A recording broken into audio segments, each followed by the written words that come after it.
Pengamat sosial sekaligus mantan anggota DPRD Bali Made Dahuwijana mengatakan, Kabupaten Gianyar banyak memiliki potensi alam baik perbukitan maupun pantai.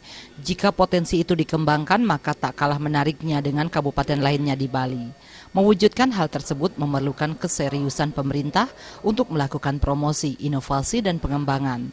Semua itu bertujuan mencegah kejenuhan wisatawan saat berkunjung ke objek wisata yang ada di Gianyar. Nah, ini harus betul-betul tegas. Jadi di daerah yang betul-betul memang secara legal itu bisa dikembangkan, kemudian diberikan kemudahan, diberikan kelancaran sehingga investor betul-betul bisa tidak terhambat dalam proses mereka melakukan satu pengembangan pariwisata. Kemudian daerah yang memang tidak layak harus di stop betul-betul sehingga mereka tidak menjadi pengacau dari sisi mungkin tarif, kemudian dari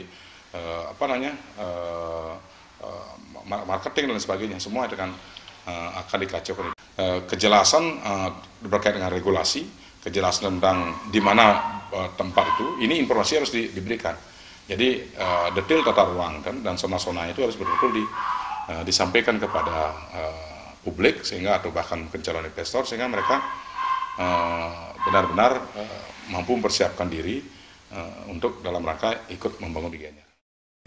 Dahuwijana juga mengingatkan Pemkab Gianyar melakukan perbaikan dan penambahan infrastruktur guna menarik minat investor untuk menanamkan modalnya di Kabupaten Gianyar, khususnya dalam pengembangan objek maupun atraksi wisata.